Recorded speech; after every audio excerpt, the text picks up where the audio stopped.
Vi har længe gerne vil udnytte vores fantastiske udsigt. Så vi har gået i et stykke tid og undersøgt mulighederne for en terrasse.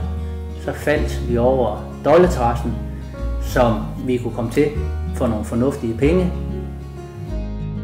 Terrassen er modulopbygget, så konceptet i det var meget nemt at overskue. Det, der var fedt ved Dolleterrassen, var, at der var mange forskellige sortimenter at vælge imellem. Vi fandt en stil, hvor gulvet og gelænderet passede perfekt til vores hus. Selve monteringen af terrassen er faktisk gået langt over forventning.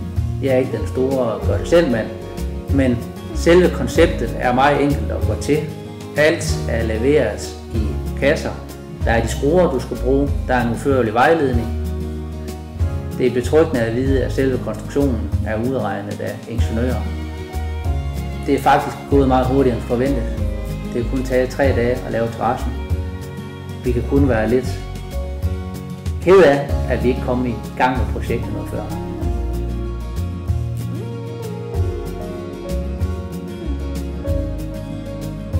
Som en sidegevinst kan man kun sige, at terrassen højner husets værdi.